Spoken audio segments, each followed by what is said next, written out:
Hello guys, isang mapagpalang hapon po sa ating lahat. Kayo po ay nasa Munting Hardin ni Sir Mio Vlogs. Sumaatin po ang kasaganahan, ang kaswertihan na dulot ng taon ng 2024. Tayo po ay nasa Wood Dragon.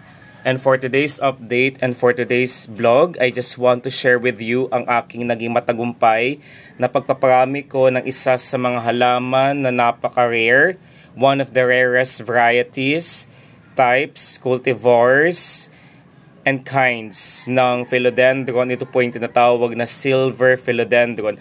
Kapansin-pansin po na bagamat napaka-striking niya, ay ang liliit ng kanyang mga dahon po, ang kanyang silvery foliage po, ito po ang sumisimbolo ng kasaganahan, ng abundance, prosperity, good luck din po siya. Kung kaya naman po kapag meron po kayo neto, ay wag po kayong matatakot na i-prune.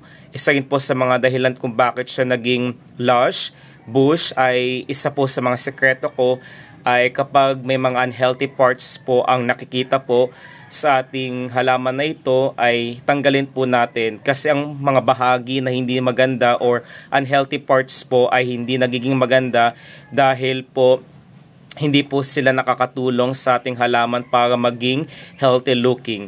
Kapansin-pansin din po na bagamat napakaliliit po ng kanyang dahon, ay ang halaman na ito ay considered air filtering at air purifying plants. Kumbaga sinasala niya ang maduming hangin para makapagdulot, makapagbigay sa atin ng isang maalwan, presko, natural na hangin na siyang kinakailangan po natin para sa ating malusog na pangangatawan. Ang ganitong halaman po ay best din po na ilagay sa ating study table, workplace, going centerpiece attractor sa ating living room space. Pwede din po siya doon sa table sa ating bedroom dahil ang halaman na ito ay magandang ilagay mismo sa northeast portion dahil yun po ang tumbukan ng napakaswerte, napakabuenas na lokasyon para sa mabilisang pagtupad ng ating mga pangarap sa buhay. Kapansin-pansin po na hindi po lahat ng mga kaplantito or kaplantito ay merong ganitong variety.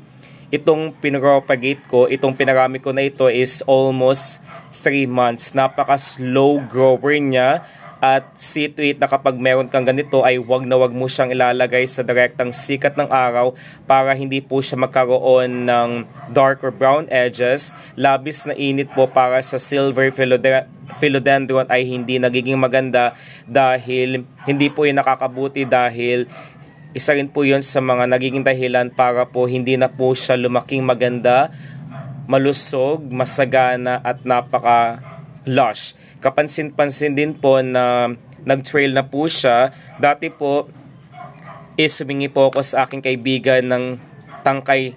Itong pinakatangkay niya po is may haba na 5 to 7 inches at hindi po ako makapaniwala na naging matagumpay po ang aking pagpaparami. I'm trying to propagate another more. Maybe para may mapagbigyan po ako maybe in 2 weeks po.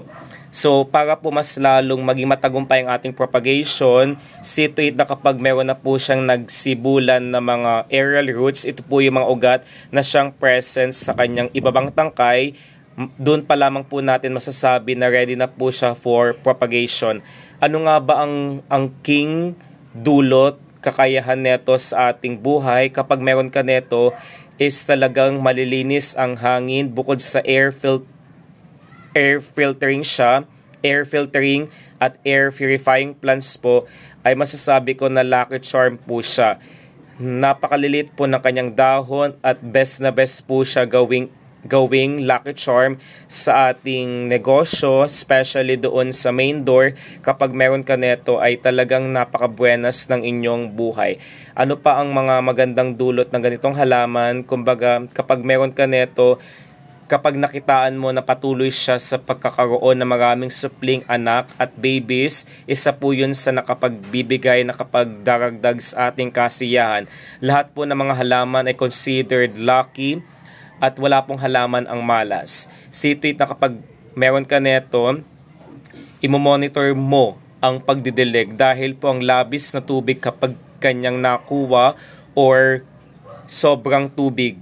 Kapag ipinandilig mo ay hindi nagiging maganda dahil prone po yun sa root rotting. Ayaw na ayaw po nating mamatayan ng Laket Feng Shui houseplant dahil yun po ay hindi sumisimbolo ng isang magandang kapalaran or oportunidad.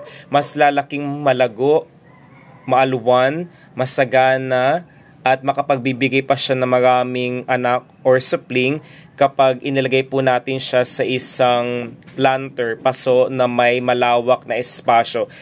And dati kasi guys, wala po kung sapat na pondo para po makabili or makapurchase ng planter or paso, kaya po I decided na gamitin na lamang po ang plastic cup na ito at nilagyan ko po siya ng fast draining and absorbing na lupa.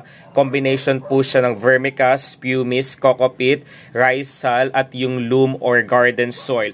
Wag na wag po tayong gagamit ng lupa na hindi madaling nasisipsip ang tubig neto, dahil kapag nangyari po na hindi po tayo gumamit ng lupa na considered air filtering, or should I say easy to absorb, easy absorbing, and easy to drain, is talagang hindi po siya nagiging maganda at may possibility. Worst case scenario is pwede po tayong mamatayan ng halaman na ganito. And naglalaan talaga ako ng sapat na oras, panahon at energy at constantly monitoring ang pag-aalaga ng ganitong halaman, dahil na rin po is kapag hindi po natin siya naalagaan mabuti ay hindi po yun nagiging maganda para sa halaman na ito. At kung magluluto po tayo ng mga putahe na mayroong itlog, yung pinagbalatan po ay wag na wag po nating itatapon. Napaka best, one of the mediums para maging fertile ang lupa. Yung pong eggshells ay napakayaman. Gagawin po natin siyang powderize or ipapowder or pulbos po natin. At yun po ang ilalagay nating organic fertilizer sa tuktok na ibabaw ng ating silver philodendron kagaya po neto. And I'm trying to repot kapag meron po tayong source of income or mga resources na pwedeng paglipatan ng ganitong halaman, is gawin na po natin siya. Ayan siya guys. Isa rin po sa mga dapat natin gawin para maging maswerte ay gagawin po natin siyang lucky charms sa pamamagitan po ng paglalagay ng 7 pulang laso sa palibot na tangkay ng ating silver philodendron. At wag na wag po natin siyang hayaang ilagay doon sa direktang sikat ng araw. It can only tolerate yung heat or temperature na ranging from 25 to 38 degrees Celsius. Ang labis na init po ay hindi nagiging maganda para sa halaman na ito.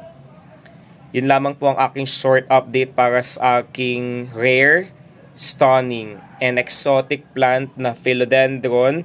At ito rin po ang isa sa mga halaman na siyang tutulong sa atin para po maalis ang mga unhealthy at negative thoughts, vibrations na siyang nagiging sanhi ng pagtatalo para sa ating miyembro ng ating pamilya. Yun lamang po guys, nawa po ay nakakuha po kayo ng simple tips, mga ideas at mga reasons kung bakit nagiging trending ang ating mga halaman para sa taon ng Wood Dragon 2024. Ingat po tayong lahat guys. Naway sa lahat ng bagay, ang Diyos ay laging papurihan. Ingat po tayong lahat. Paalam guys. Hanggang sa muli.